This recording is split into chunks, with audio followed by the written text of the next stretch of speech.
ಇವತ್ತು ಉಪವಿಭಾಗೀಯ ಮಟ್ಟದ ರೈತರ ಆತ್ಮಹತ್ಯೆ, ಆಕಸ್ಮಿಕ ಮರಣ, ಬೆಂಕಿಗಾಹುತಿ ಪ್ರಕರಣಗಳ ಪರಿಶೀಲನಾ ಸಮಿತಿ ಸಭೆಯನ್ನು ರೈತರ ಹೊಲದ ಆವರಣದಲ್ಲೇ ಅಥವಾ ಮನೆಯ ಬಾಗಿಲಲ್ಲೇ ನಾವೊಂದು ಸಭೆಯನ್ನು ಆಯೋಜನೆ ಮಾಡಿ ರೈತರ ಆತ್ಮಹತ್ಯೆ ಮಾಡಿಕೊಂಡಂತಹ ರೈತರ ಕುಟುಂಬಸ್ಥರನ್ನು ಮಾತಾಡಿ ಅವರಿಗೆ ಸಾಂತ್ವನವನ್ನು ಹೇಳಿ ನಮ್ಮ ಸಮಿತಿಯ ವತಿಯಿಂದ, ಪರಿಶೀಲನಾ ಸಮಿತಿ ವತಿಯಿಂದ ಆತ್ಮಹತ್ಯೆ ಮಾಡಿಕೊಂಡಂಥ ರೈತರಿಗೆ ತಲಾ ಒಟ್ಟು 2 ರೈತರು ಆತ್ಮಹತ್ಯೆ ಮಾಡಿಕೊಂಡಿದ್ದಾರೆ.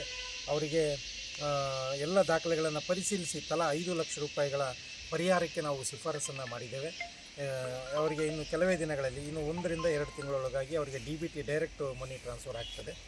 ಬಟ್ಟು ಅದೇ ಥರ ರೈತರ ಆಕಸ್ಮಿಕ ಮರಣಗಳು ಕೂಡ 2 ವ್ಯಕ್ತಿಗಳು ಆಕಸ್ಮಿಕವಾಗಿ ಮರಣ ಹೊಂದಿದ್ದಾರೆ. ಅವರಿಗೂ ಕೂಡ ತಲಾ 2 ಲಕ್ಷ ರೂಪಾಯಿಗಳ ಒಂದು ಪರಿಹಾರಕ್ಕಾಗಿ ನಾವು ಈ ಸಮಿತಿ ಶಿಫಾರಸನ್ನು ಮಾಡಿದ್ದೇವೆ.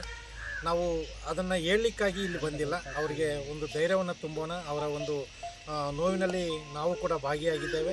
ಮತ್ತು ಅವರಿಗೆ ಮಕ್ಕಳಿಗೆ ಎಜುಕೇಷನ್ಗೆ ಮತ್ತು ಏನಾದರೂ ಮುಂದೆ ಸರ್ಕಾರಿ ಸೌಲಭ್ಯಗಳನ್ನು ಪಡೀಲಿಕ್ಕೆ ಏನಾದರೂ ಅವಕಾಶ ಇದ್ದರೆ ನಮ್ಮ ತಾಲೂಕು ಆಡಳಿತವೂ ಇಲ್ಲಿ ಬಂದಿದೆ. ತಹಸೀಲ್ದಾರ್ ಇದ್ದಾರೆ, ಅಗ್ರಿಕಲ್ಚರ್ ಆಫೀಸರ್ ಇದ್ದಾರೆ, ನಮ್ಮ CPI ಅವರಿದ್ದಾರೆ.